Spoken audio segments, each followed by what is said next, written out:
Bonjour et bienvenue à tous. On va vous parler des bundlers JS. On va commencer par une petite interrogation surprise.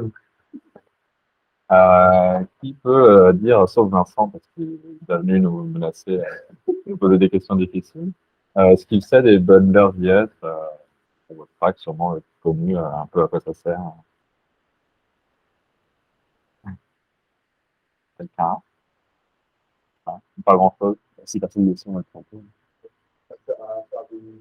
JS unifié, pour que ça soit plus vite. Ça doit faire ça. Ouais.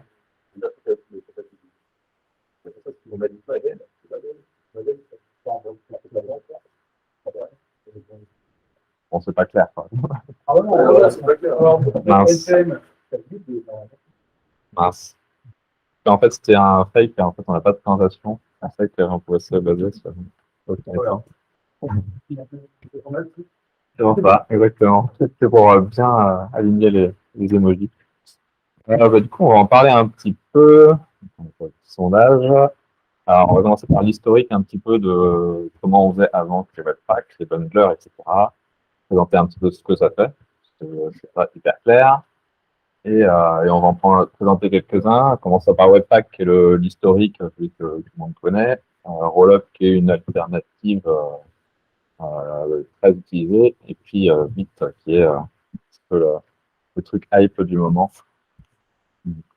Voilà.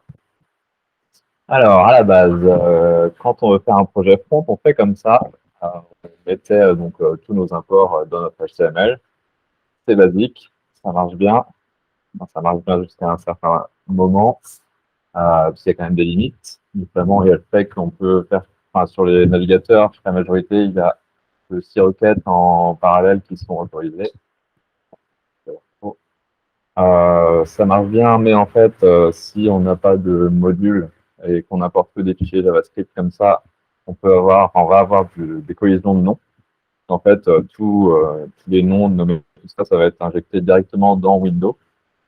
Donc, si quand on va dans Windows, on peut interagir avec notre application de manière incroyable. Donc voilà, ça nous amène à la problématique qu'il faudrait un système de modules pour que tout soit bien compartimenté, qu'on expose un petit peu ce que l'on veut et voilà, notre JS interagisse. Comment on fait des modules? Enfin. Du coup, pour l'historique, c'est important de savoir qu'il y a plusieurs types de modules. En fait, historiquement, JavaScript n'a pas de standard pour packager le code et puis le partager avec d'autres personnes.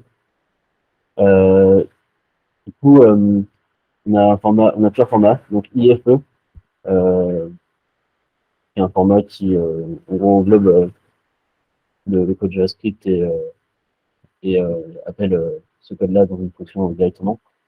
On a aussi AMD, qui est à la base une sorte de CommonJS, même format. Mais pour le front, aujourd'hui, c'est plus vraiment utilisé. C'est important de savoir que ça existe. On a CommonJS, qui est encore très utilisé, notamment grâce, ou plutôt à cause de Node.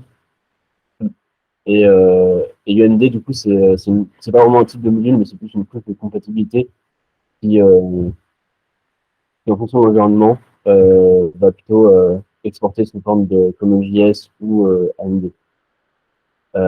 Et plus récemment, depuis ECMAScript 6, on a les ES modules, donc le standard JavaScript qui permet d'exporter, de partager du code de manière native.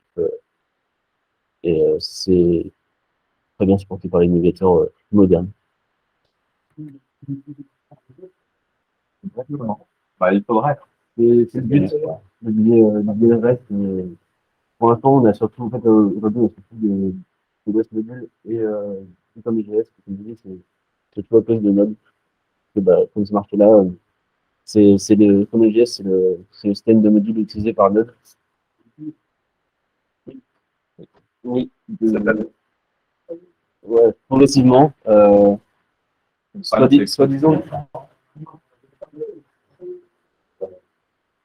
depuis Node.js 12, je crois, c'est supporté, mais officiellement, Dans les 4 non, c'est même 17. Non, mais en 17, c'est stable. Ça fait 17, voilà. C'est vrai que je l'ai pas. Le problème du CommonJS, c'est que c'est pas supporté par l'émulateur. Du coup, faut une étape de build. Et c'est notamment là, par exemple, où intervient les Blender.js. Et on n'a pas de tree checking. Euh, le tree checking, c'est juste quand, enfin, c'est pas grave. Quand on importe un module, donc là, par exemple, dans l'exemple, quand on fait require my module.js, ça importe tout le module, peu importe si on utilise une seule fonction dans le module ou tout le module.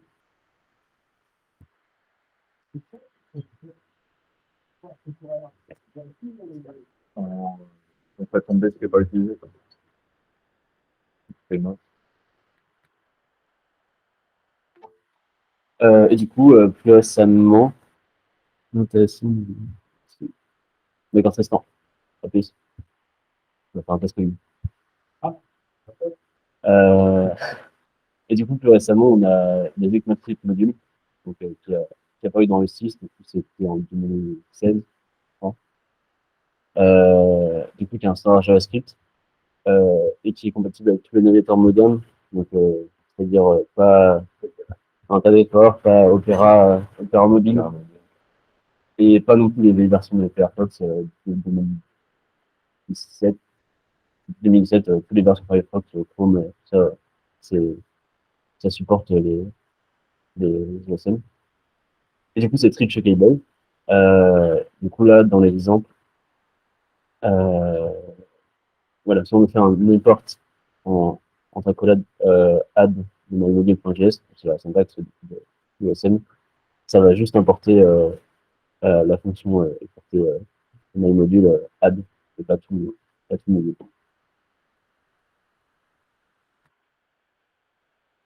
Euh, c'est un C'est petit. récapitulatif. Du coup, il y a la syntaxe différente entre les deux. Si on veut savoir si c'est du CommonJS ou de l'ES module, quand on a des requires, c'est du CommonJS. Voilà, après, c'est un schéma. Ce qui est chiant, c'est Node, jusqu'à présent. Peut-être dans le futur, mais dans tous les CommonJS. Il y a quand même tout l'écosystème, la majorité des libs qui est exposé sous ce format-là, donc je pense que c'est pas prêt de disparaître. Ça livre tranquillement. Tranquillement. Le gros aussi, ça permet de mettre les deux. Ouais. Voilà, voilà. Je peux dire. Alors, donc ça c'est pour faire du JS. Sauf qu'en fait, Webpack ne fait pas que ça. Et quand on fait un projet front, en général, on ne veut pas juste mettre des bouts de JS ensemble. On veut aussi utiliser ça, savoir des précompileurs CSS, on veut faire du TypeScript, on veut utiliser des gros frameworks. Donc, hop, si on voulait faire tout ça sans Webpack, ce serait un enfer avec tous les collisions de noms. Et en plus de ça, on peut aussi gérer ce qui va être internationalisation, polyfill. En fait, Webpack de base, on a tendance à lui reprocher d'être lent. Euh, Ce qui fait en fonctionnalité core, il ne fait pas grand-chose, donc il n'est pas lent. Le problème, c'est qu'on fait tellement de choses dans le front que forcément, ça devient une usine à gaz. Hop, donc voilà, si en plus de ça, si on ajoute plein de JS, c'est bien beau, mais ça va nous faire des bundles incroyables. Donc en plus de ça, on voudrait, si possible, que notre outil de build nous fasse de la modification, des optimisations, du code splitting, du lazy loading. Euh, donc là, on commence à péter un câble si on veut faire tout ça à la main. Fort heureusement, les bundlers sont là à notre rescousse. Donc Webpack, ça fait quoi au final? Ça fait tout ce que je viens de dire. Donc Donc, plus que mettre des bouts de JS ensemble et faire des bundles, ça nous sert aussi d'outil central pour tout notre build et toutes nos dépendances pour avoir un output qui est clean dans notre navigateur. Plus les couches de rétrocompatibilité avec les vieux browsers, etc. Hop. Du coup, on va envoyer sur Webpack en présentant les concepts principaux.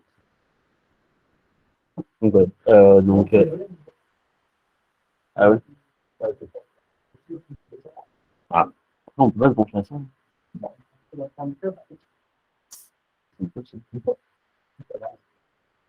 Parler plus fort. Pas plus fort. Parle plus fort.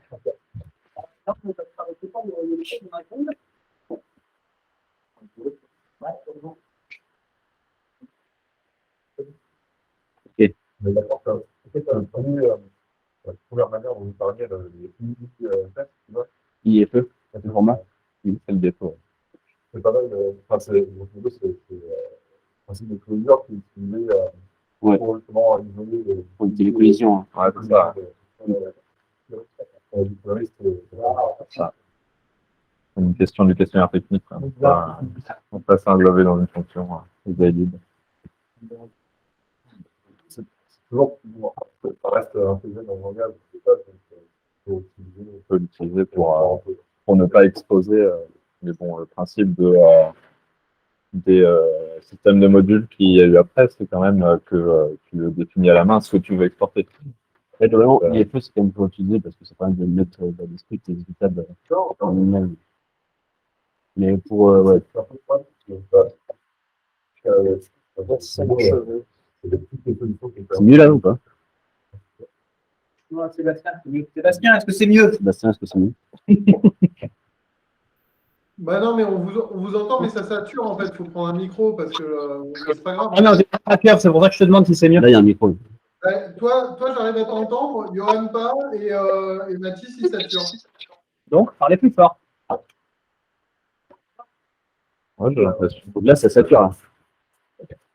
Non, c'est d'autant pas. Non, mais continuez, c'est pas grave, ça ira. Ok. Du coup, les concepts de Webpack. Donc, les concepts s'appliquent à Webpack là, mais globalement, de toute façon, c'est des concepts qui s'appliquent un peu les bundlers et qui étaient parfois. Donc, dans une configuration Webpack, on a la propriété entry, donc qui définit un ou plusieurs points de départ. Par exemple, c'est souvent dans le cadre d'une web page application, ce sera souvent un seul point de départ. Et ça peut même être une promesse. Donc, on peut même faire appel à un service externe, par exemple, pour aller chercher les points d'entrée du Vue. Et par défaut, du coup, c'est le fichier SRC index.js. Et du coup, c'est le point d'entrée. Du coup, c'est le JS et en output, en plus, c'est le bundle qui est produit par Webpack. Et par défaut, du coup, c'est les dossiers dist et main.js. Et là, à droite, on a un exemple de configuration. Là, on peut remarquer aussi que pour faire un type module, qui est le type, en fait, ECMAScript module, pour ajouter le flag output module à true dans l'expérience, enfin, c'est un flag expérimental, quoi. Ça prouve un peu que Webpack n'est pas trop encore, enfin, ne supporte totalement, pas totalement encore la production de module SM. Ce qui est intéressant là-dedans, Non, ça c'est Webpack 5. qui est intéressant là-dedans, c'est que on voit que potentiellement on peut avoir plusieurs entrées et plusieurs outputs. Donc, je peux builder là, ce sera plutôt une compte de dev parce que mon output c'est un seul gros bundle. Alors que sur sur une config de prod, on va plutôt avoir du code scripting et avoir plusieurs petits bundles. On peut avoir un gros pavé.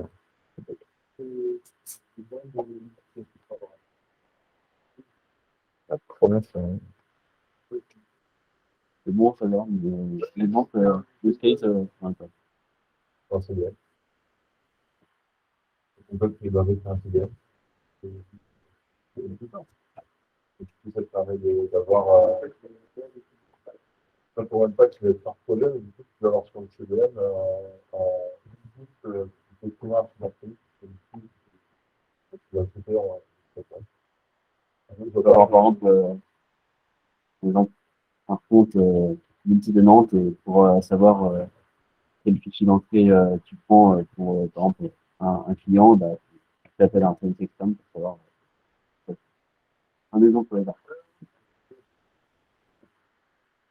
Par exemple, tu avais une appli multitenante pour un outil de migration bancaire.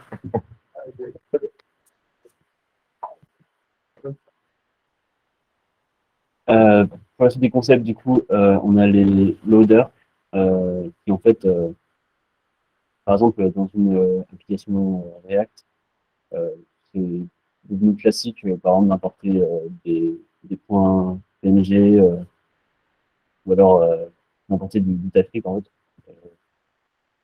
Et en fait, ça a l'air, en expérience, ça paraît vraiment simple et puis vite. Mais derrière, en fait, c'est des loaders qui permettent de, de définir le comportement que Webpack va avoir lorsqu'il rencontre un import d'un fichier TS. Donc là, par exemple, à droite sur la conf, on utilise pour tous les, les fichiers qui terminent par .ts, on utilise le loader TS loader. Et du coup, bah, derrière, c'est TSC qui est utilisé pour convertir le fichier en TS, le contenu TypeScript en JavaScript valide et est utilisable dans le bundle, dans le bundle. Et on a aussi la notion de plugin qui intervient plutôt de manière transverse durant la compilation.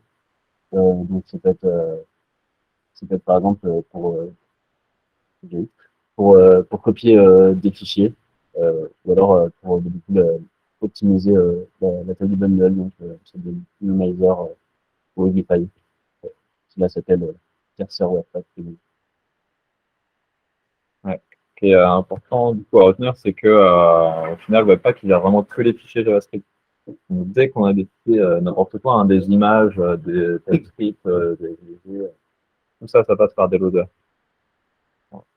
Et du coup, on peut dire que Webpack de base, c'est pas une machine à gaz, mais quand on branche 40 plugins et 40 loaders dedans, c'est là que ça devient un peu plus lourd, quoi.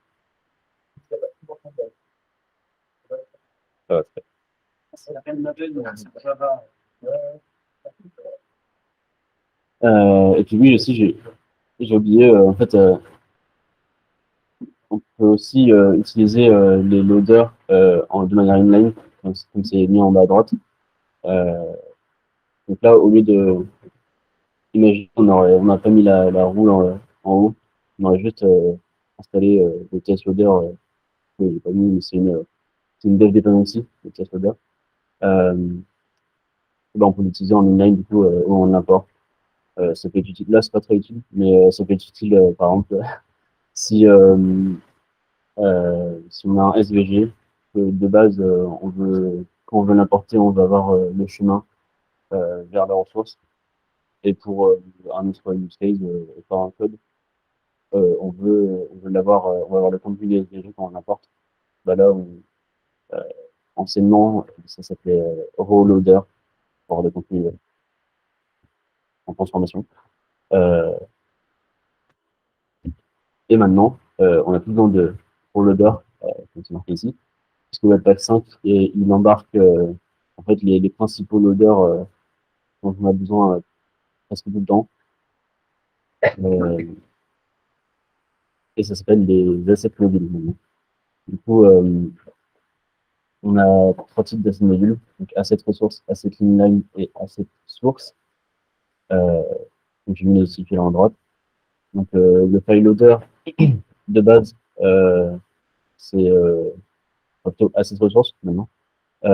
C'est quand on fait un import d'une ressource, ça nous donne le chemin vers la ressource. voit pas très bien en commentaire là, mais c'est marqué log ce que ça rend. Asset inline, de ce côté, ça transforme la ressource en base 64, en URI base 64. Donc, si on a, par exemple, on importe un PNG en inline, bah, on aura l'URI base 64 et du coup le reloader, donc asset source. Euh, alors on voit du coup le contenu du fichier SVG.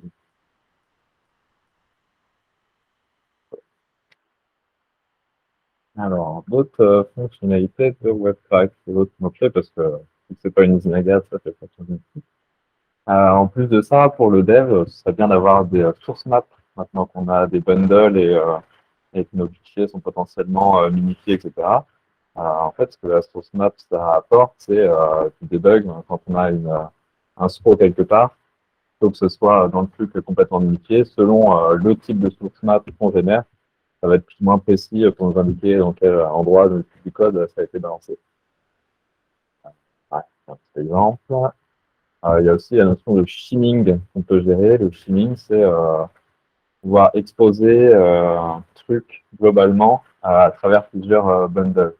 Par exemple, il y a des vieilles libs qui vont avoir besoin de dollars comme variable globale ou que this, ça référence window plutôt que le module ECMAScript. Et pour ça, on peut faire du shimming. Alors, il y a plusieurs manières de le faire. Et en gros, c'est un mécanisme pour exposer des choses de manière globale à travers les bundles et à travers les choses. Voilà. Alors, dans Webpack, il y a aussi un dev server qui est fourni avec, qui permet de faire le dev avec du hot reload, etc. Et puis, il y a des fonctionnalités de HMR, donc de Hot Module Replacement, même si en général, c'est pas trop utilisé. Pas flagrant, quoi. L'idée, c'est de dire que plutôt que de faire le build entier du bundle à chaque fois que tu sauvegardes ton fichier, ça va te remplacer à chaud uniquement le module. En général, en dev, on a qu'un seul bundle, donc non, c'est cool. Hein? Oui.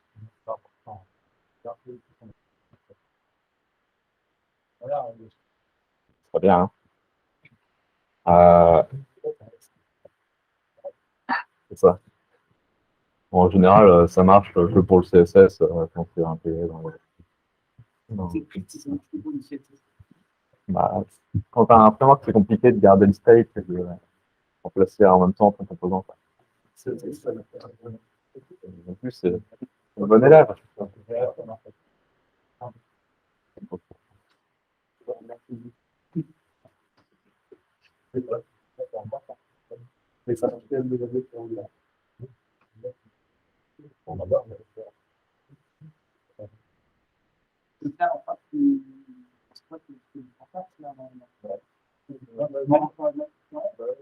Ah, du coup, les sources map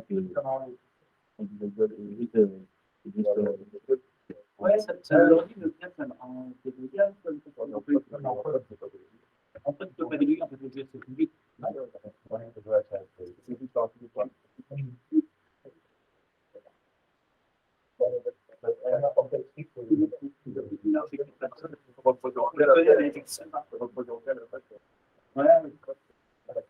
On verra ce sont des conflits de Webpack, de dev et de prod.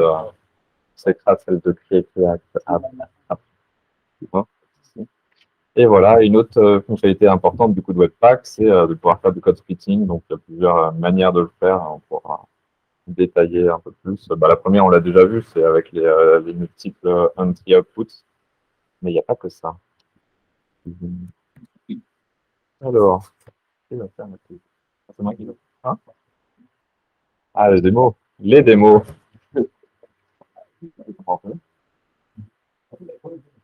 Hein? Ah, pas pour le prix. Elle est où? Elle est où la démo? Alors, là, c'est un terminal. Ouais, c'est un terminal. CPM, ça se limite à ça dans Le le code.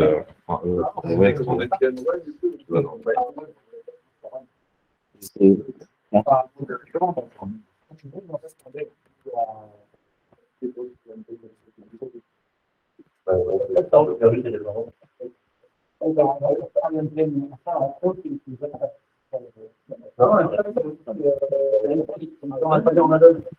Ah non, attends,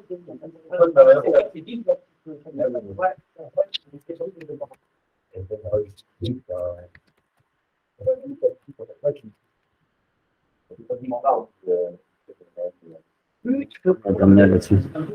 Un terminal.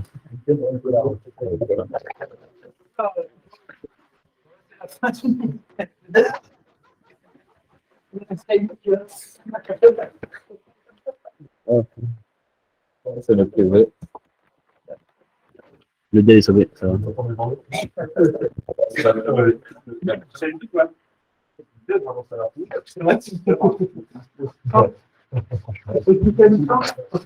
un verre renversé.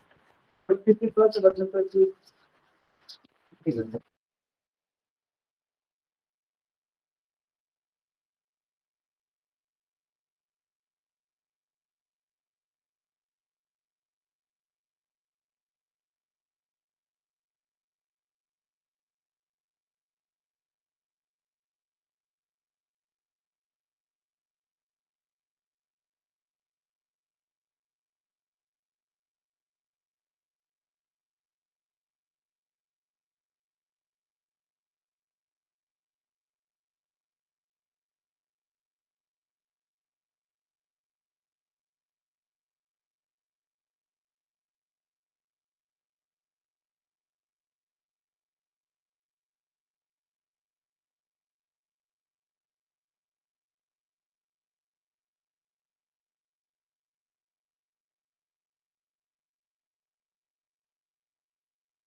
Vous êtes muté? Ouais, on était mieux, pardon. Merci. Il y a un problème d'eau. Il y a des infiltrations, Alexis. Ah.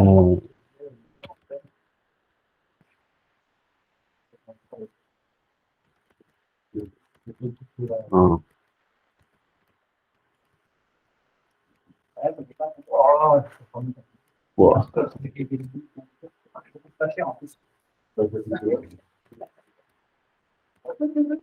J'ai pas commenté le code. Il est très simple.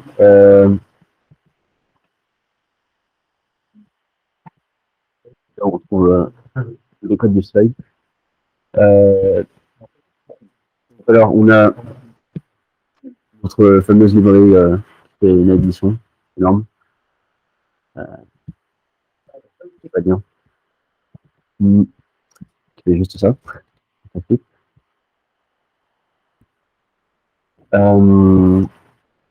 Du coup, en fait, le class piston, on va le montrer, c'est juste l'import dynamique, l'exemple de l'import dynamique.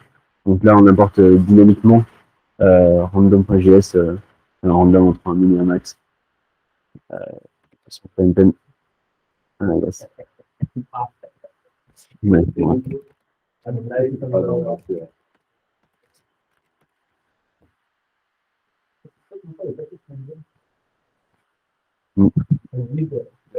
Donc, le package Fusion, non, peut-être Fusion.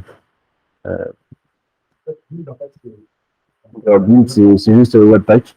Par défaut, Webpack, il prend le fichier webpack.config.js dans le dossier route. Je crois qu'on peut définir un dossier spécial en mettant comme ça, là, config.js. Voilà.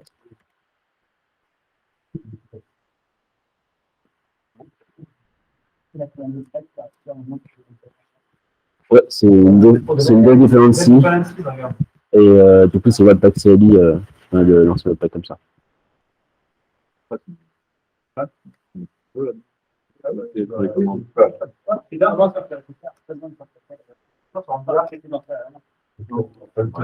Du coup, c'est donc construit ce fichier-là. Du coup, on a notre bundle.js qui est notre fichier principal. est modifié. Il est un peu horrible. Et là, on a notre random qui est fait. C'est eux. Et on voit que notre fichier random.js n'est pas dans le bundle, il est à part. Et si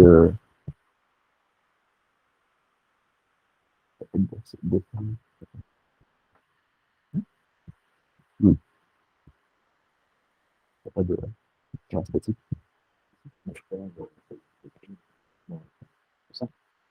Oh, ok.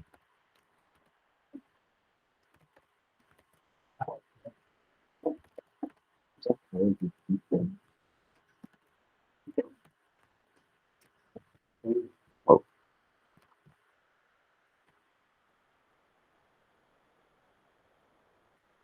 Oui. Ah. Wow. Regardez cette magnifique hack.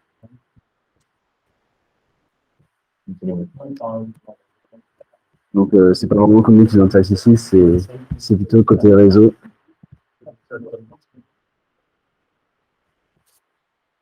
C'est pour ça.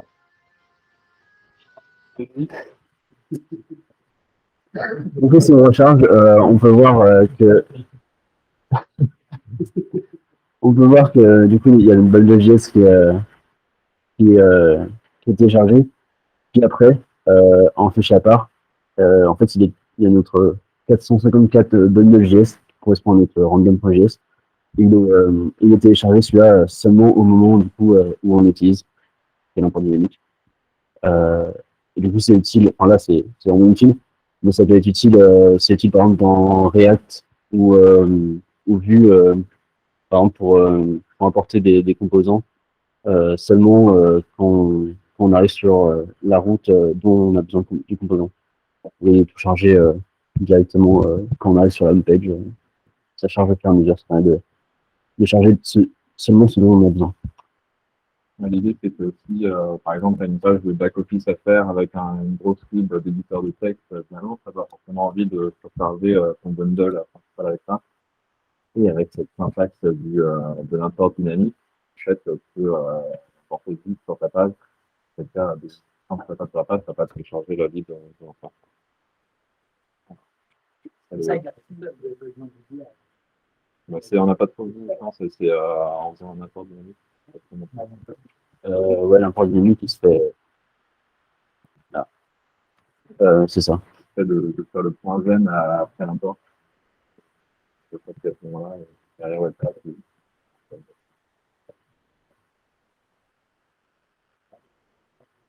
Ouais, c'est une promesse. Donc, tu aurais pu utiliser await. Je pense que si on fait. Voilà. en fait, c'est peut quand tu n'as pas l'import dynamique, mais juste l'import random en normal, que tu fait un build, tu vas voir que le canvas est plus gros et que tu vas avoir cette truc.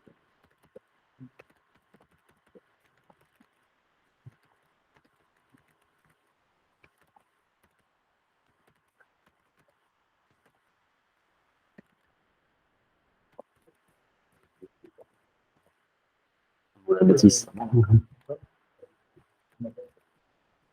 Comme ça,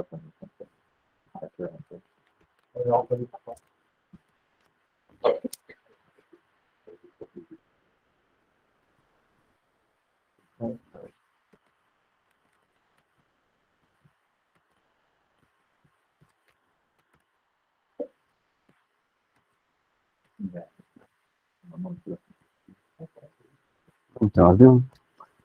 après, c'est votre pack, il y a la théorie. Il y a une raison pour laquelle personne ne veut jamais mettre ses mains dedans. Je pense que c'est n'importe quel temps.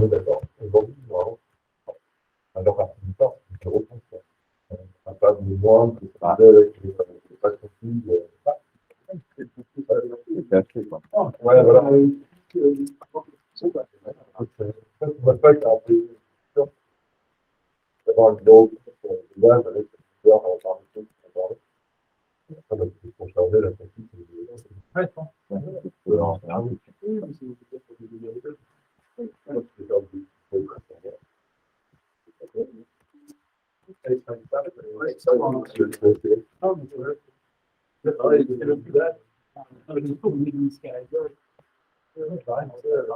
On voit dans Il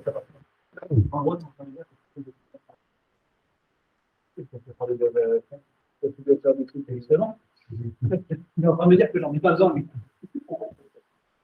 du coup là, si on fait par n'importe quelle limite dans le fichier dist, on a juste ouais, un mode de JS et du coup le code le code de random il est retranscrit ici directement. Webpack, tout ce qu'il fait, au final, quand tu fais un bundle, c'est en fond, hein, il remplace l'import par le code entier, copier-coller. Enfin, il minifie même pas, ça c'est un paramètre, mais c'est même pas obligé en dev pour avoir des trucs entiers. Bah,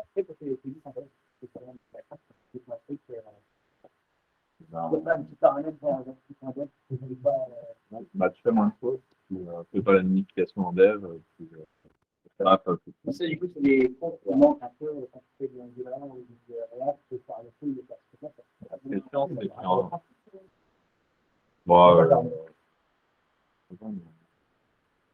c'est chiant, c'est qu'en Angular, tu peux pas toucher à ça. Parce que tu éjectes ta compte Webpack et si tu regardes ton paquet design, c'est que du ng et en fait, c'est complètement opaque derrière. Mais il y a des particulièrement dégueu. Hein. Ouais, bah, ça fait plaisir. Hein. Pas forcément, c'est dans derrière. Mais je pense qu'ils font des trucs un peu plus compliqués que les autres dans leur compte Webpack et tout, parce que gérer les services, je pense quand même que c'est plus simple comme ça. Ouais. Ah. Allez, deuxième démo. Là, en gros, on va dissecter un petit peu la manière dont c'est fait avec une appli React de base. Hop. Donc, pour ça, j'ai hop, cette appli-là. Donc, j'ai cloné une petite appli to-do list toute bête. Par défaut, si je regarde le package.json, ce que j'ai dedans, c'est des scripts React. Donc, c'est un petit peu opaque.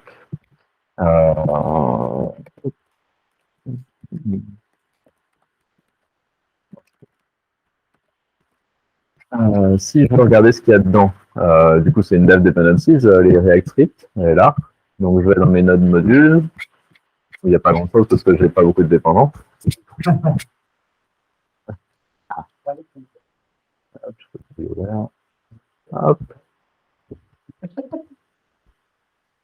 React script. Alors, ce qu'il y a là-dedans, on a un binaire qui, selon ce qu'on lui file, va spawner les différents autres scripts qu'on retrouve ici. Donc, on les a, on a build et serve, et start plutôt. Hop. En gros, ça, c'est plein de scripts qui ont été rajoutés par React pour offusquer un petit peu ce que ça faisait derrière les configs Webpack. Bon, dans les faits, c'est quand même pas mal de faire des console logs, de faire un petit peu de debug et réussir à...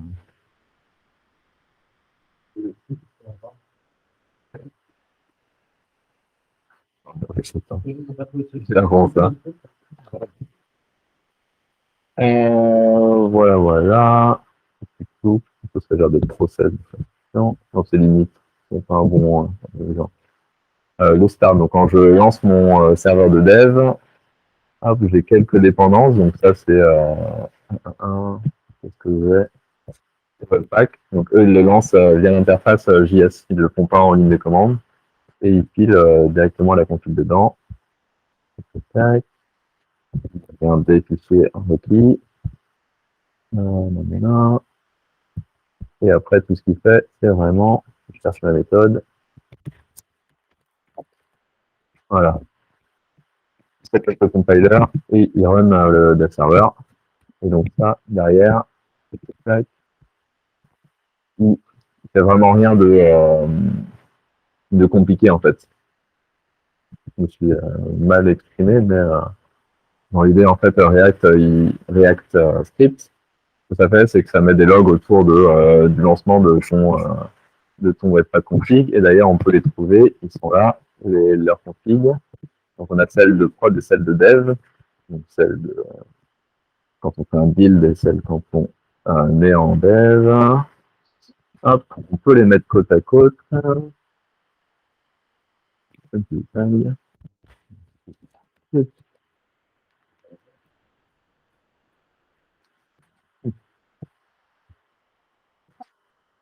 Il n'y a pas beaucoup de différence. Alors, on retrouve ce qu'on a vu tout à l'heure, c'est-à-dire le module.export, c'est ça qui est le plus important. Quand on fait le build, il ne permet pas les erreurs. On a des source maps qui sont différentes. On fait des types source maps. Il y a une liste, il y en a plein des configs qui existent pour les source maps, mais dans l'idée, c'est un truc plus rapide en dev. Et là, justement, contrairement à ce qu'on disait tout à l'heure, il fait la source map complète pour la prod.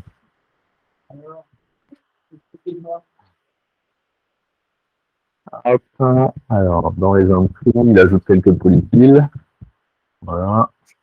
Et puis surtout notre app index.js. Donc ça, c'est donc index.js. Ouais. C'est pas un polyfill.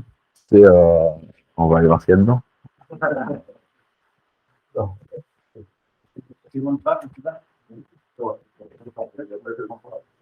Polyfill.js.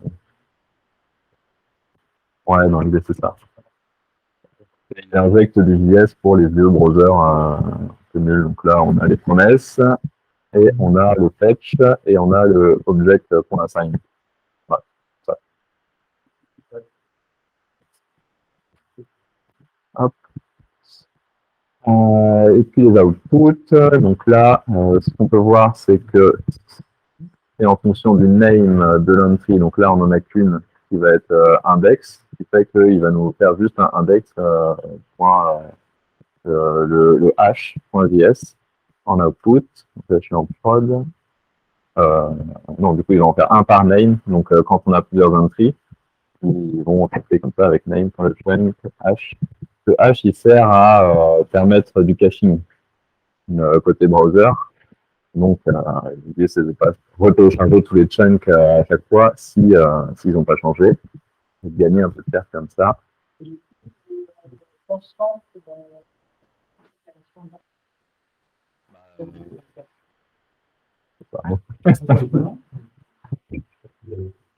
pense qu'il change quand même.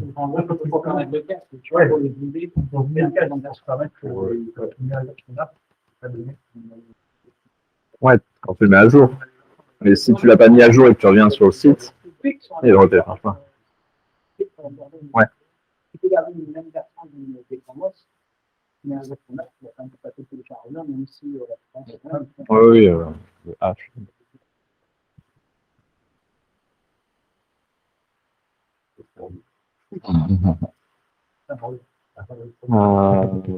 Tac, là, on a Resolve, qui est une manière de faire du tuning.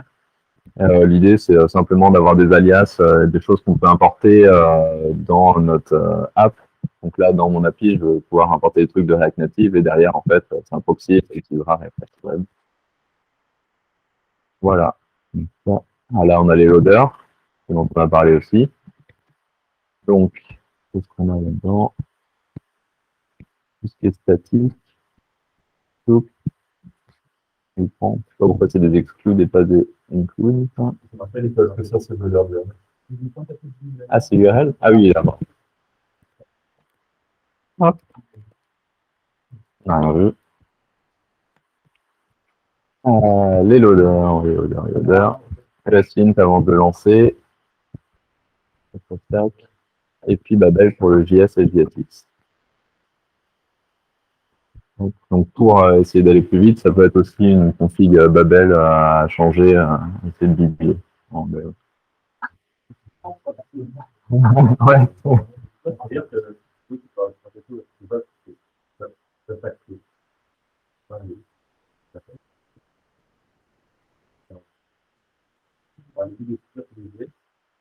Non, là c'est un loader URL, donc ça permet d'importer d'autres types de fichiers, mais juste il dit pour ce loader-là, utilise pas ça, parce que ça c'est traité par d'autres loaders en gros. Et, le JS-JSX, on le voit bien, il est là. Ah, pardon.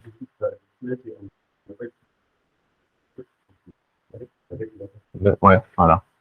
Ah, c'est Babel qui le fait ingérer par Webpack, quoi. Il le pré-processe avant, quoi.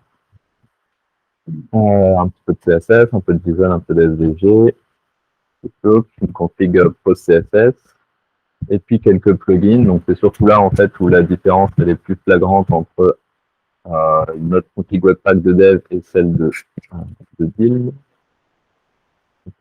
Puisque dans les plugins, hop, c'est là qu'on va voir tout ce qui va être minification, Uglify, etc.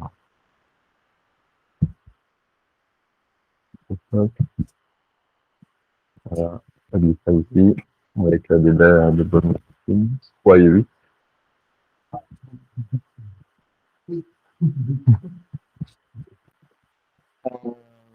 Voilà. Alors, ça, c'est la config de base de React.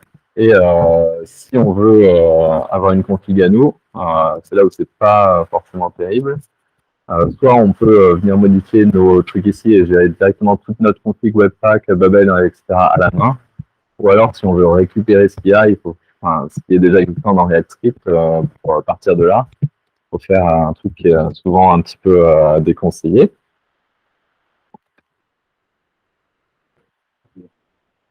Ouais, j'aimerais un object. Donc là, ce que ça fait, c'est que dans mon projet, ça m'a fait un truc. Non, ça dit.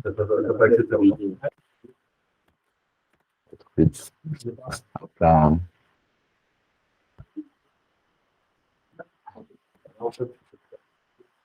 Voilà, donc en fait, ça a juste copié ça dans notre projet. On a nos scripts de build qui sont exactement les mêmes, modulo du commentaire, description enlevée.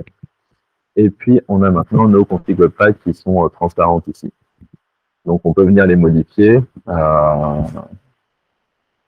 L'idée, c'est quand même que c'est un peu chiant parce que tu peux pas juste modifier tes fichiers de Webpack directement. Il va falloir que tu touches un petit peu à leur script de build, de test et tout. Donc, ouais. Il a mis directement les dev dependencies ici au lieu d'avoir les dev dependencies dans la dépendance React Script. En fait, regarde, c'est une script, ouais.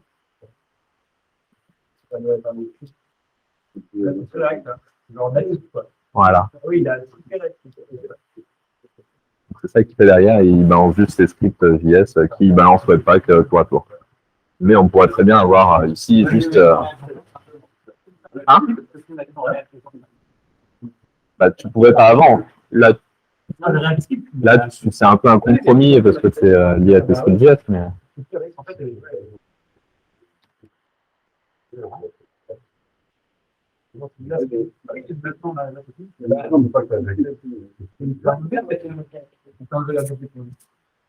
Ouais, là, tu peux pas utiliser React Script là, ici. En fait, c'est les mêmes, hein, c'est ces scripts-là, mais...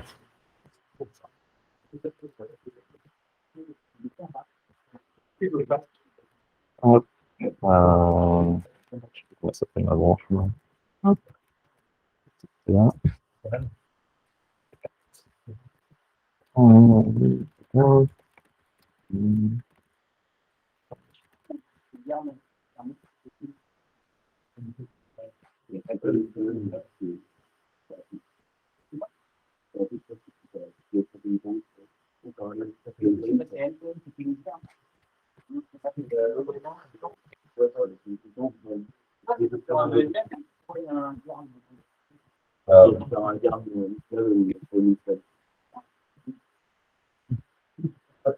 Non, c'était le to-do list que j'ai forqué qui avait ça dedans. J'ai pas touché.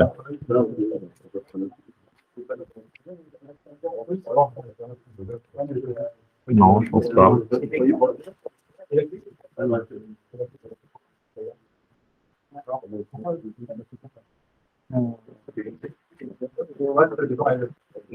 Alors, c'est bon, j'ai réussi à changer de branche. Du coup, là, j'ai fait une modif par rapport à ce qu'on avait. Je vais montrer un truc, le fait qu'on puisse avoir plusieurs outputs. Donc là, dans mon Webpack config JS, ce qui est chiant, c'est que je suis reparti de celui après le eject. Donc j'ai tous les commentaires et toute la couche autour. Mais je peux très bien avoir plusieurs outputs, puisque c'est pas celui-là. Puisqu'au final, c'est toujours un module CommonJS que j'exporte depuis mon Webpack config. Je peux venir vraiment faire ce que je veux dedans. Et donc là, pour la démo, on a essayé de faire un truc où en fait ça build plusieurs applis, enfin la même appli, mais avec un thème différent. Donc après, est-ce qu'il faut faire ça? C'est une bonne question. Et pour faire ça, c'est assez simple. Du coup, on exporte nos deux configs. Hop. Le config, c'est simplement tout ce qui est en commun et on vient surcharger l'entry et l'output. Il y a d'autres façons de le faire là aussi. On peut le faire dynamiquement, etc. Et ça nous permet, du coup, dans notre code, d'avoir plusieurs entry points.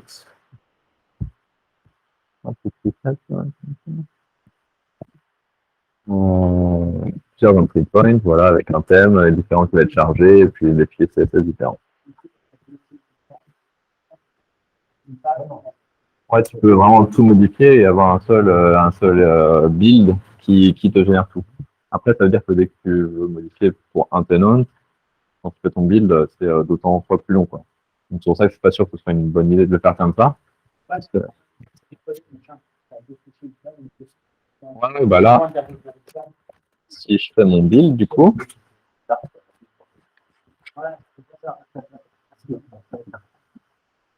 donc là, la première chose qu'on constate, c'est que c'est 2 fois plus long, forcément.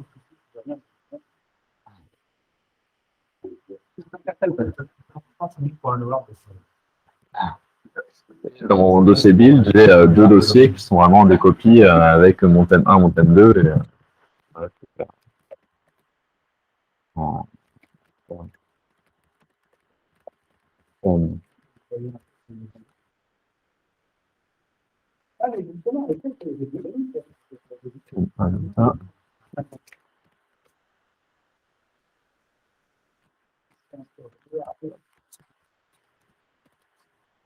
Voilà.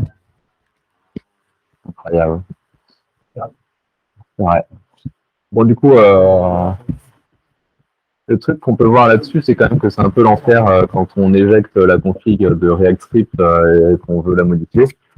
Donc, si vraiment on tient à avoir une config différente, si on a un use case pour, on peut plutôt soit modifier nos scripts directs et utiliser Webpack ou faire un autre use case. C'est ça, parce qu'au final, ils sont pas non plus incroyables. Les Webpack config, bon, ils sont un peu surchargés et je sais pas si ça sert, mais tu peux très bien te trouver une config Webpack sur Internet qui est cohérente et qui va répondre à ton use case et builder ton API React, quoi. Et tu n'aurais pas la dépendance, le lien avec les scripts là qui sont les scripts React Script. Ouais. C'est ça. Mais du coup, ce qui manque quand même, c'est une façon de configurer un petit peu ton Webpack si vraiment tu as une modif à faire, quoi.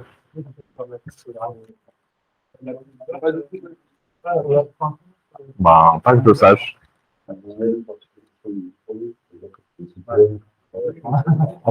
Ouais.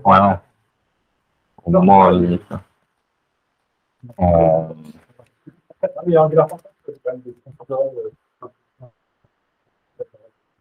Justement, c'est ce que fait Vue du coup. Où là, c'est un fichier Vue config et dedans, tu peux faire ton config à Webpack et surcharger. Donc, Vue est le bon élève là-dessus et puis tu as une autre syntaxe. Ouais, c'est dommage que React fasse pas ça, hein. Ou Angular.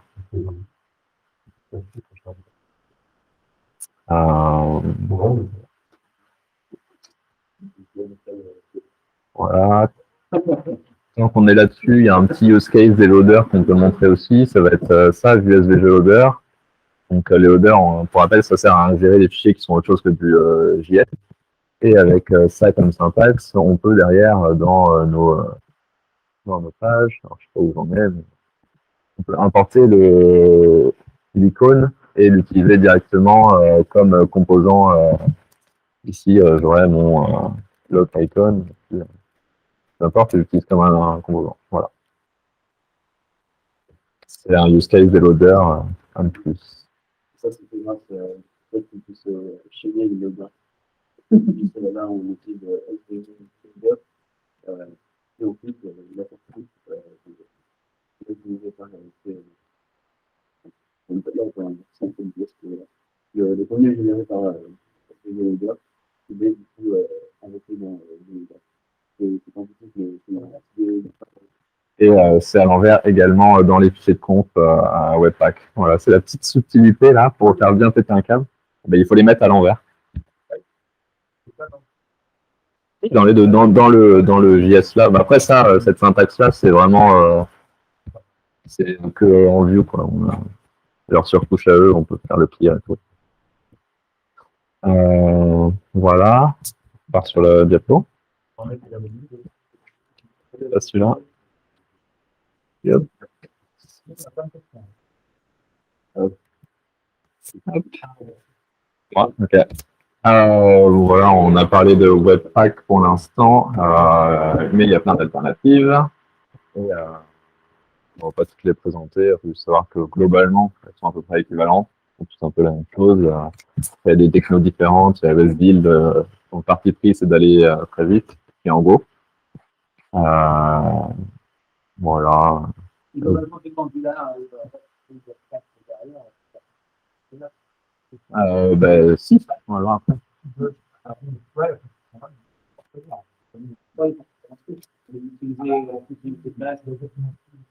de toute façon, tu, Ou est-ce que tu as un React Roller? Un React Roller. on peut faire une chose simplement pour pouvoir Ouais, mais en fait, c'est bien. c'est comme en vrai, C'est comme un rappel de modèle. Ouais, sauf qu'il y a moins dans le truc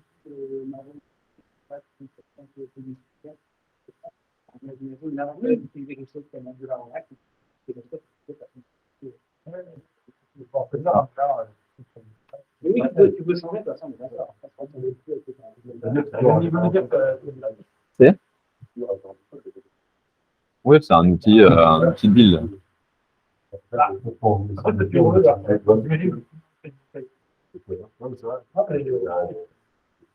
7 ans,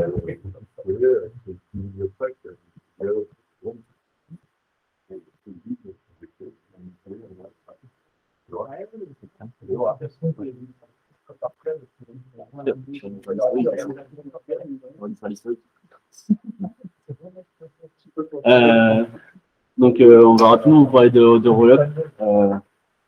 Pourquoi Rollup et pas les autres alternatives pour lesquelles on a montré juste avant. C'est sûrement le deuxième bundler JS que tu utilisais.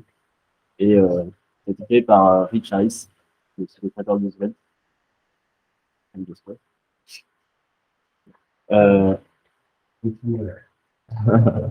Et globalement, ça fait vraiment la même chose que Webpack. C'est cependant utilisé par des grosses librairies comme React, Vue, V3 ou React.js. Et comme dit son créateur, on pourrait utiliser Webpack pour les applications et Rollup pour les bibliothèques. Ça, il l'a dit en 2017. Je ne sais pas si c'est trop encore valable. Les deux raisons que je vois, c'est Rollup gère mieux par exemple la production JS module, format Webpack, comme on a vu. Et aussi l'output généré par Rollup est beaucoup plus naturel.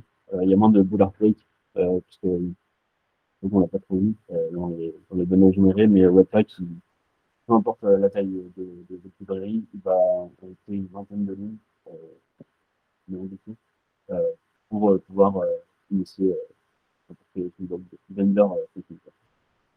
Alors que Rollup, c'est utile.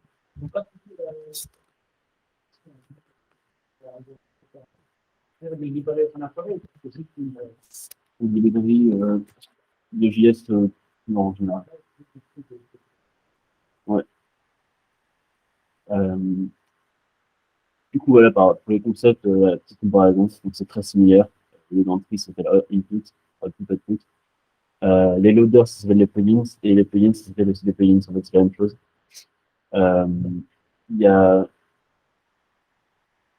oui, juste en dessous, bah, c'est quand on utilise Rollup en CID, donc c'est très similaire à Webpack. Si on veut définir la config dans un fichier de config, de base, euh, c'est rollup.config.js, à la même manière que Webpack.config.js, très similaire. Euh, et là, on voit que du coup, à gauche, c'est une config Webpack, et à droite, c'est son équivalent Rollup. Au niveau des plugins, ça s'exécute. En fait, les plugins, dans les plugins, on a une série de hooks, un peu à la manière dans Vue.js, des hooks du cycle de vie, bah là, c'est des hooks du cycle de compilation. Euh, pour l'exemple, euh, là, on a un plugin Resolve qui permet de résoudre les dépendances qui sont dans le même module. De, de base, Rollup fait très peu de choses sans plugin. De base, bah, si vous avez des dépendances dans votre même module, vous ne pourrez pas l'utiliser sans ce plugin-là. De la même manière, CommonJS, ça permet de pouvoir transformer les dépendances qui sont sous forme bah, CommonJS en ES module, puisque Rollup comprend que les ES modules. Du coup, sans plugin-là, c'est un peu le problème compatibilité de compatibilité de format. Ensuite, on utilise TypeScript. Donc là, à gauche, c'est l'équivalent de vitesse loader. Remove log, c'est un plugin d'exemple que je vous montrer après. Je vous montrer la forme d'un plugin. Et Cursor qui permet de modifier le résultat du bundle. À noter aussi que pour Webpack, on utilise la syntaxe CommonJS avec mail.export. C'est possible d'utiliser ES6 depuis peu, je crois. Alors que pour Rollup, bah, c'est le fichier de config, c'est un module ESM. Et on a l'avantage aussi d'avoir define config qui permet d'avoir l'autocomplétion avec TypeScript. Du coup, ça facilite la définition de configuration, alors que si par exemple on a une clé qui n'existait pas dans la configuration de Webpack, on galérera dessus seulement au niveau du bundle. Alors que, avec define config, bah, c'est une autre IDE qui mettra une ligne rouge, la clé n'est pas valide. Donc voilà un exemple très naïf de loader et plugin qui simplement prend la source et qui remove console.log, donc c'est juste un string.replace. Donc pour Webpack, c'est juste une fonction, le loader. Pour le plugin, du coup, comme je disais, c'est des hooks. Et là, on utilise le hook transform qui qui n'agit seulement sur les fichiers qui se terminent par .js, qui renvoie le code sans en ayant fait le string.replace. J'ai mis le lien des built-in hooks d'un plugin Rollup, les intéressants. Ok. On va parler de la hype un peu maintenant. Donc ça, c'est les bundlers peut-être un peu plus récents et ceux qui ont les plus belles promesses en ce moment.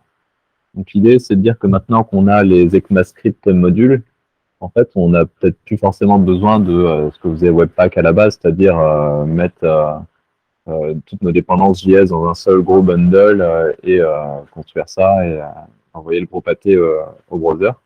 À la place, et c'est notamment intéressant en dev, on peut avoir chaque bout de JS comme étant son propre ECMAScript module, puisqu'ils sont supportés nativement par les browsers, et on peut les leur envoyer et ainsi avoir très facilement du HMR, comme on a dit tout à l'heure, votre module reload. Voilà, c'est ça.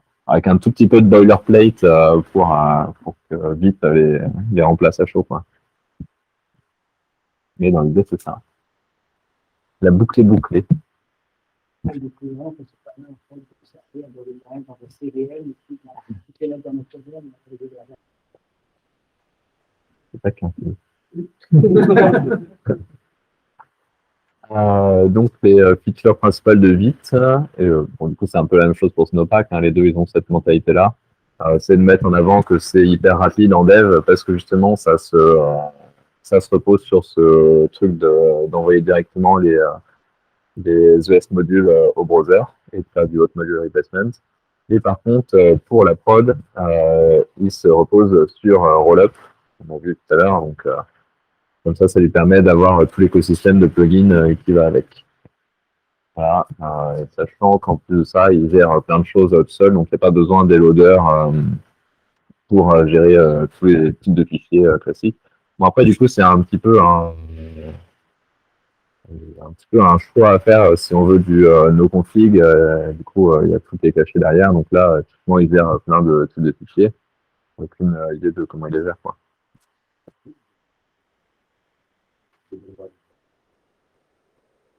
Deux bundlers différents. Ah, qui est le faire. Je pense que ça, c'est du coup, en dev, on a mis ça à la fin parce que le problème, c'est qu'on a le résultat avec le scanner, etc. Alors qu'en prod, on voit que c'est un peu sur vite, lent, alors que c'est bien. Ça dépend d'un minute. C'est que toi, tu gères pas la config rollup, en théorie, tu gères rien, quoi. Après, jusqu'au jour où tu vas vouloir. Oui. Oui.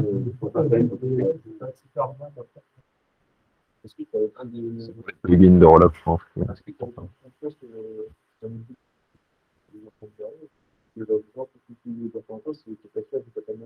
Ouais, d'avoir le même output. Confiance.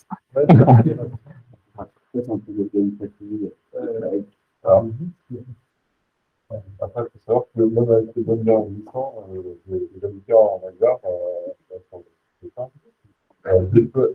Donner dans votre prod, vous n'avez pas le même comportement que parce que le donner, en fait, il y a un peu plus qui. Enfin, mon code, non, mais mon code qui était donné. Exactement. Mon code donné n'avait pas le même résultat que il y a des comportements qui sont, même avec les historiques, qui peuvent être. Du coup, ça va être un point introduit, mais vite, c'est fait par le mec qui a fait Vue.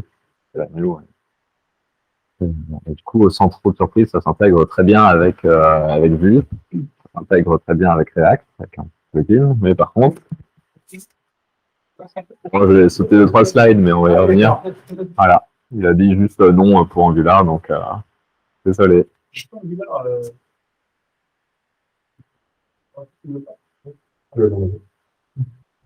Mais vraiment,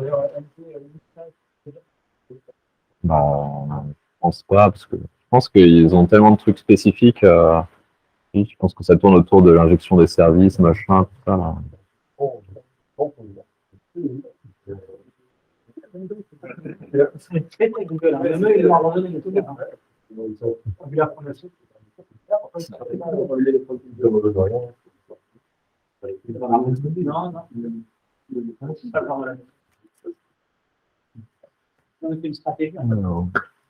Du coup, ouais, vite, même si c'est préparé de nous, là, c'est extrêmement magnétique. C'est-à-dire que c'est valable pour tous les frameworks sauf Angular. Un framework livré.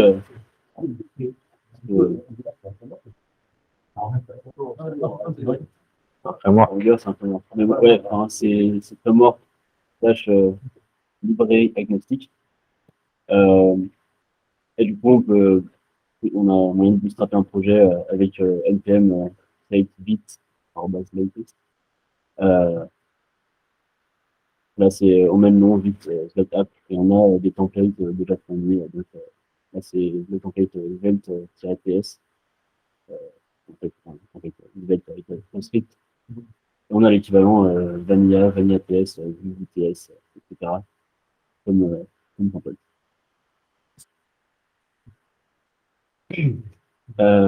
Du coup, ouais, comme disait Mathis, vite gère hors de la boîte plusieurs fichiers, plusieurs formats de. En fait, comme si on avait des loaders préfets, sauf que là, vu que c'est avec Colab, c'est des plugins. Euh, donc ça gère tout le fichier TS, CSS, SVG. La liste est un peu longue. J'ai mis le lien sur GitHub avec une liste complète des assets gérés par défaut. C'est d'ailleurs mieux que React, par exemple, Create React App, où tu choisis juste une fois si tu veux du TypeScript ou pas, et après, tu as choisi, quoi. Il me semble, hein. C'est peut-être des bêtises. Alors que là, tu veux faire du TypeScript, bah, tu le renommes en .ts, et puis tu veux faire du CSS, bah, tu le renommes en .ss. Il n'y a pas Webpack.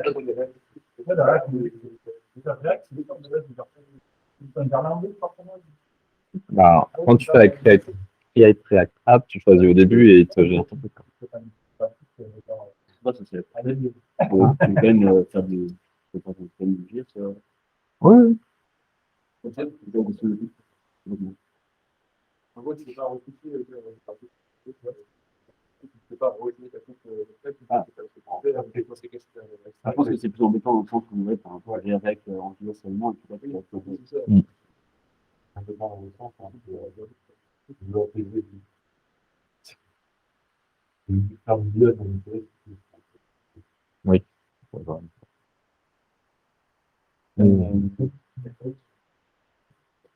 Et donc voilà, et puis de la même manière que pour les assets, les ressources assets de Webpack, on a la possibilité, par défaut, si on importe, enfin, exiger ça donne le chemin vers la ressource. Et sinon, on a aussi pour déployer param RAW, qui permet de contenu XML SVG, qui est inline, qui permet d'avoir des assets qu'il n'y a pas, comme on a vu avant, la B54 UI.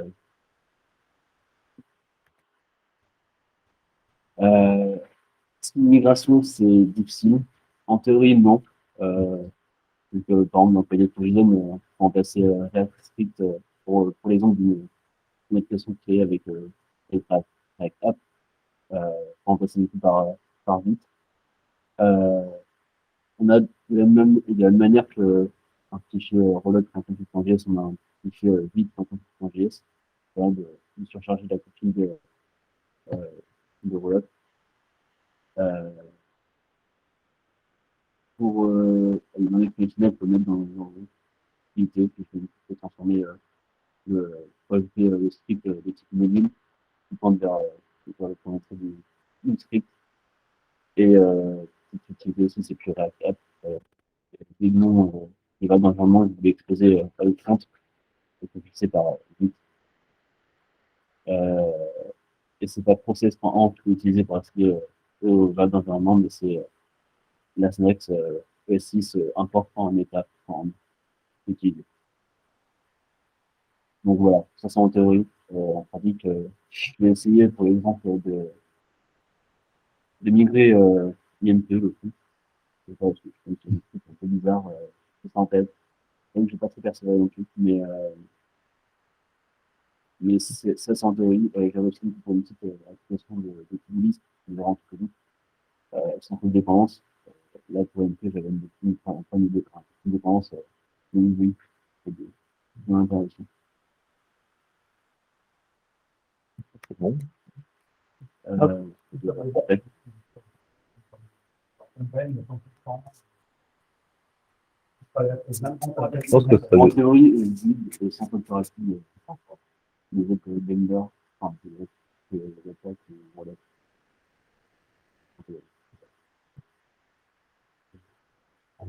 C'est pas en but.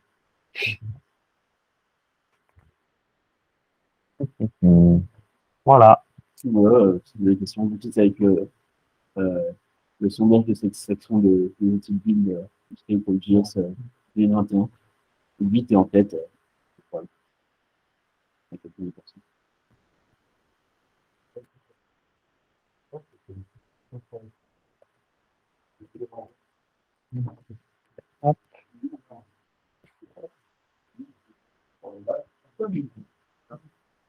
Angular n'est pas un outil de build. Ah, mais c'est Donc, il n'est bien, pas là. Et Webpack, il est là, il est à 75%. Pourquoi la fin, c'est qui gagne? Qui gagne, pas parfait. C'est pas parfait. Voilà, c'est ça. Hein, le pronostic. Ça, c'est la satisfaction, c'est pas l'intérêt. Ouais, C'est ça. le pronostic. Oh ben, putain. Moi, j'aime bien la hype, on va dire vite. Hein. Moi, je Et note je que vous dis- globalement, plus on utilise les outils JS et moins on les aime. C'est à peu près ce que ça dit. Hein. Oui, c'est vrai qu'il y a une tendance. Mais c'est parce qu'il y a des nouveautés. C'est ça. Mais c'est prod-proof vite ou pas? Parce que j'ai regardé ça et effectivement, enfin, c'est vraiment utilisable. Alors, on n'a pas essayé sur un vrai projet. Johan a essayé de migrer des vrais projets, mais sans succès, du coup. La théorie, oui. Parce que c'est hyper prometteur, on est d'accord, mais voilà quoi. Ouais, c'est ça. On va faire un init de projet pour partir c'est à un vraiment projet. jeune, c'était créé en 2020, je crois. Et l'année où j'avais fait un truc, dans ce KDF, c'est bien. Des questions pour tout ce qui est budget. C'est quoi, on utilise quoi? C'est pas ton bruit. Alors, Vincent. Tu veux nous parler de Node.js, Vincent? Alors, pour faire une librairie Node.js, pour faire une note,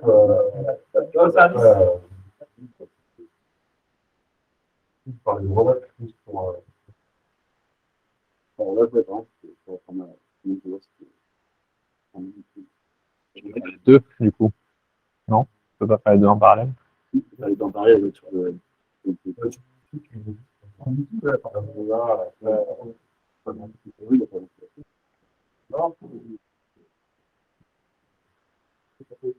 On a une place, c'est tout bien.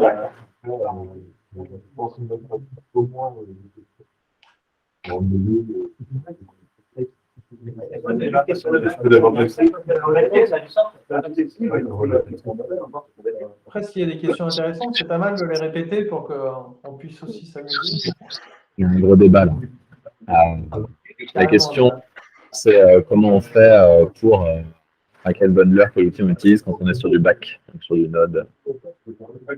C'est un débat ECMAScript module versus CommonJS. Et pour le coup, ça a un intérêt. Parce que si tu ne vas pas minifier le code, tu ne vas pas gérer les images, tu vas pas. Après, je veux bien qu'il se rapproche du micro, hein, qu'on l'entende, hein, moi ça ne me dérange pas. Ouais, tu poses des questions, on peut débattre avec ça. Toi, tu veux mettre un outil de build sur ton back. Parce que si on fait des TS, Oui, il faut un outil de build, mais en fait, typiquement, Webpack, il ne servira à rien en Node.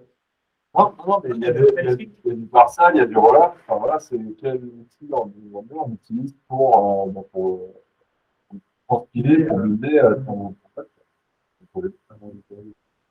SC. la non, pour la compatibilité. Est-ce que Webpack, c'est pas le plus pur du central, non, et que c'est pas encore mort. C'est pas grave. Ouais, mais c'est pas encore mort, tu vois. Ouais, C'est toujours utilisé, et puis il n'y a pas vraiment de concurrent vraiment sérieux à Webpack. À part vite, mais franchement, vite, c'est beaucoup trop jeune, vraiment, c'est pour utiliser. C'est pas moi. Le principe du parfait, c'est de rencontrer, est-ce que c'est vraiment utilisé ces prod. Jamais utilisé, moi c'est pareil. Comme on disait, bah, les gens, ils ne sont pas par une version personnalisée. Pour le back, faire à la main, je pense, hein, pour moi. Hein. C'est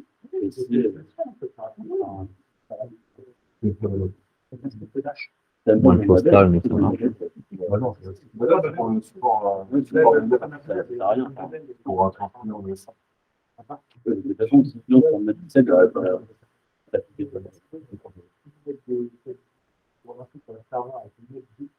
Bon, est-ce qu'il y a d'autres questions?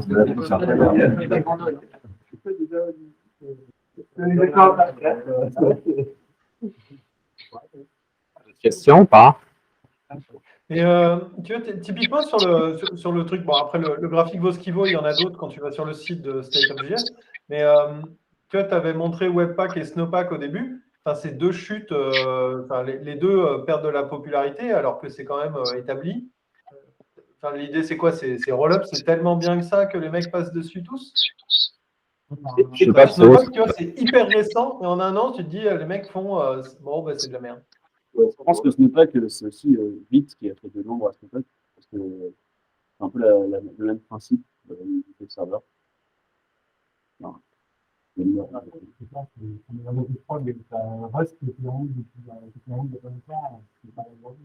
Ouais, c'est un sondage de hype. Ouais, je pense que ouais. C'est vite qui avait fait de l'ombre à Snowpack, je pense. Ouais, les gens ont essayé et ça marchait pas pour eux. Je sais. Ah, c'est pas Vite, c'est Evanio. Le mec fait n'importe quoi, de toute façon, tout le monde passera dessus, quoi. C'est ça. Être de bonne Après, bien vu aussi. Ouais, non, mais vu, c'est fabuleux. Voilà. Mieux que le reste. Cool. Ouais. Bien, merci à tous et bon appétit. Je vais arrêter l'enregistrement si tu veux comment on fait. Merci, Johan et Mathis. C'était bien cool. Merci.